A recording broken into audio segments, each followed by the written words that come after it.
Modular designed buildings are not a new idea. The Eiffel Tower was modular, built in the nearby factory and constructed in just over 2 years for the 1889 World's Fair in Paris. During the Industrial Revolution in America and after World Wars I and II, affordable housing became scarce as people moved in large numbers to work in new factories or when soldiers returned from war. From 1918 to 1940, the Sears catalog offered kid homes, many of which still stand today in Chicago's suburbs and around the country. In the 1950s, Lustron homes made of porcelain glazed steel were the bee's knees. Every surface of this home was considered maintenance-free, including the interior finishes and roof. Lustron ran into financial problems a few years into producing the homes and went out of business. But these first attempts at modernizing efficiencies continued to inspire future builders.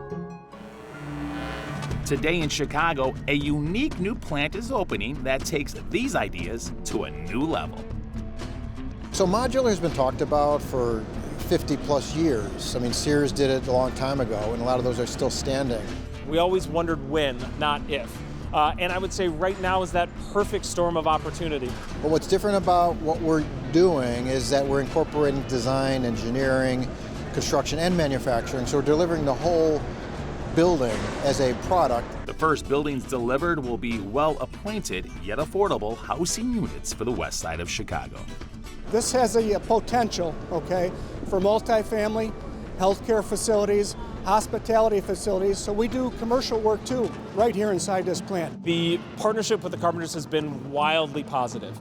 Well, the partnership, means so much. I said in my remarks earlier about my father being a 60-year-plus veteran in the Carpenters Union, so that relationship and connection to the Carpenters Union was very important to us. We're trying to give everybody an opportunity to get started initially, but they have the opportunity to graduate as a journeyman union carpenter at some point in their career.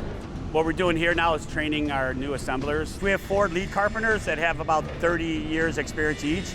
Each pad will have a separate lead carpenter working with them. And then we also get to use the Carpenters Union facilities. As soon as I feel it, I'll make that bend.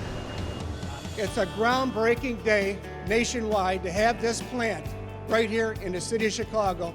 What we want to do is build careers. We want to provide opportunities for people to have jobs that you can live on. The careers, the positive environmental impact, and the potential for affordable housing will come from the men and women working here in the 22nd Ward.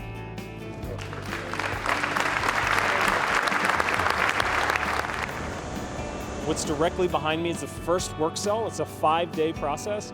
The first work cell builds a floor, and these little pieces drop into it, a ceiling, they get welded together, we get a 3-dimensional box. By the end of the first day, we have drywall, and we have fully roughed and first coat of mud.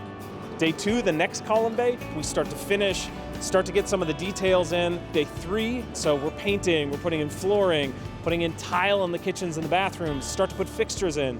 Day 4, we've got countertops, cabinets, we have appliances. If it's a hotel room, we have a TV on the wall. Simultaneously, a foundation is poured and the site made ready for stackable assembly. We can make it affordable. It's even better yet. So when these come out of the line, they're going to be, I would say, mid-scale, top-scale affordable housing. So I'm excited. Even the products are nice, state-of-the-art. It's all metal, it's all steel. Massive commercial application. You also see an exam room, module sitting back there, insulation's in the wall, plumbing's in the wall. That is a first mock-up for lines that'll be right where we're standing today. I'd say we're saving 40% of just production time. And then shutdown time is even more. Because you don't have to stop for any weather situations. Really cool. When you think about, this is how they actually build cruise ships. It's something I enjoy doing. And anytime you go to work and you get to do what you like to do, it's not really much of a job. You're just doing what you want to do and they actually pay you for it. Let's take our legacy in Chicago, the skilled laborers that have built this city, the brilliant engineers and designers that have crafted it, and let's drive it full speed in the 21st century.